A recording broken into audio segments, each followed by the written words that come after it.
Les saludo desde la Casa de la Purificación de María, hoy Parroquia de la Candelaria Tacubaya, en la Ciudad de México, atendida por los dominicos desde el año 1578.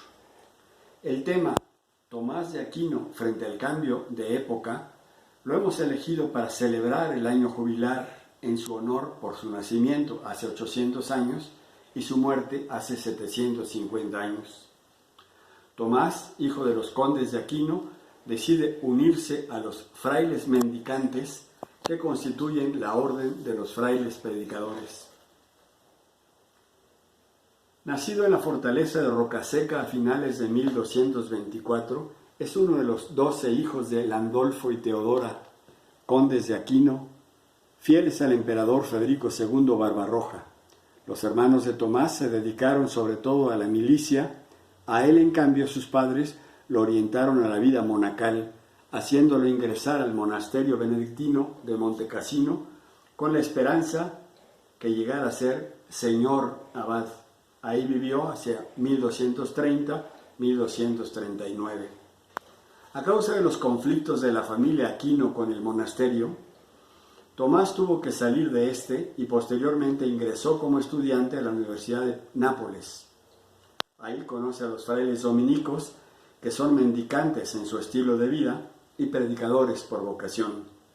Así es como decide ser hermano predicador y no señor abad del monasterio.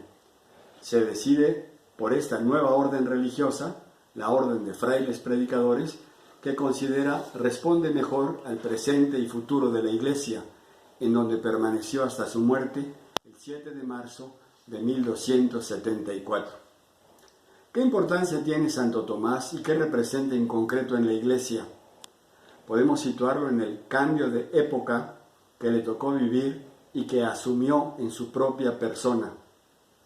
Sabemos que el propio Tomás nace entre el sistema feudal que va agotándose en sus estructuras políticas religiosas y el inicio de un mundo democrático que está emergiendo cultural, social y religiosamente. Tomás está en el quicio en este cambio de época. ¿Qué entendemos por cambio de época? La frase implica una transformación del espíritu humano y una nueva visión del hombre sobre el mundo. Hoy, por cierto, experimentamos un cambio de época debido, entre otros motivos, al impacto del apresurado avance tecnológico, la vertiginosa comunicación virtual que ha acercado los acontecimientos en tiempo real, antes lentamente conocidos y dispersos, ahora reducidos a un conocimiento inmediato. Este cambio es ambivalente porque esta comunicación no ha logrado construir una relación propiamente humana con relaciones interpersonales. Como resultado de esta situación, se ha radicalizado y profundizado la individualización, el aislamiento de las personas y así dificultando la vida en comunidad. ¿En qué sentido entendemos el cambio de época en la vida de Tomás y la respuesta personal que él asume? Vamos a ver los contextos social y económico en el que vive. Conocemos el momento histórico del siglo XIII. Se produce el declive del sistema señorial por el aislamiento de las unidades económicas que constituyen los feudos y sus consecuencias políticas. Al mismo tiempo, se desarrolla el crecimiento de la conciencia y de la organización popular. Se va desarrollando la sociedad participativa, democrática, con la formación de los gremios y de la organización ciudadana. En esta época ya no se acepta el poder vertical casi absoluto del señor feudal, porque el siervo quiere dejar de serlo. Se acentúa, por tanto, la visión horizontal. En esta práctica social, todos los miembros del grupo pretenden ser iguales.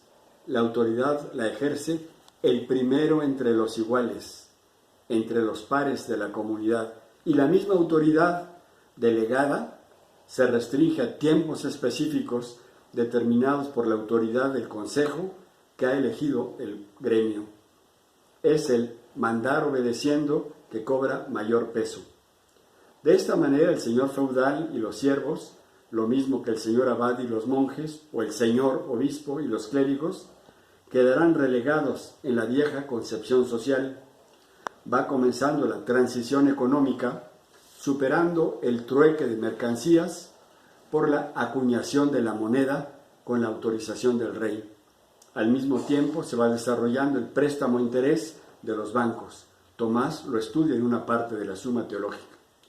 Por otro lado, la cultura centroeuropea se robustece por la incorporación de la cultura árabe que aporta desde el siglo XI el pensamiento matemático y algebraico, así como introduce los escritos de Aristóteles y los grandes filósofos.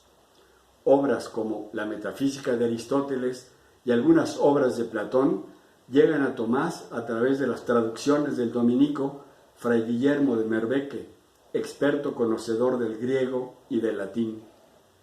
El nexo de lo intelectual, los nuevos estudios teológicos y filosóficos, y lo social, la democracia y la administración, transforma las instituciones académicas, los centros de estudio, para dar lugar a las universidades, donde alternan el gobierno, estudiantes y profesores. Tomás impulsa la educación académica en la orden con la elaboración de los programas de estudio, le llaman la Ratio Studiorum. Así lo indica en el prólogo de la Suma Teológica, obra mayor de Tomás. La vida religiosa, que se había expresado en moldes feudales, grandes monasterios benedictinos, con grandes extensiones de terreno de sembradío y pastizales, bosques y animales, se ve ahora cuestionada por los grupos religiosos de las ciudades. Ahora aparece el nuevo mundo, el mundo de la primacía del dinero y la consecuente pobreza creciente. La respuesta la darán los grupos cristianos, especialmente las órdenes mendicantes de franciscanos y dominicos. De hecho, en la Suma Teológica, Tomás dedica una gran parte a la virtud de la justicia, que es la virtud social por antonomasia, así como desarrollará también el análisis de la vida religiosa. Tomás opta por aceptar el reto de la renovación de la Iglesia. El espíritu comunitario y fraterno viene en apoyo del individuo para liberarlo de la dependencia autoritaria y, en cambio, darle la oportunidad de relacionarlo con los demás. Se constituye en este sentido estricto las fraternidades. Termino con el famoso texto de su biógrafo, Fray Guillermo de Tocco. Dice así: en su enseñanza suscitaba nuevos temas, encontraba un modo nuevo y claro de afrontarlos, aducía nuevas razones en su resolución, y nadie que le oyese enseñar cosas nuevas y resolver las dudosas con nuevas razones, dudaría que Dios lo iluminó con rayos de nueva luz. Quien comenzó a tener tan pronto un pensamiento tan cierto que no dudó en enseñar opiniones nuevas y en escribir las que Dios se dignase inspirarle nuevamente. Hasta aquí el texto sobre Tomás.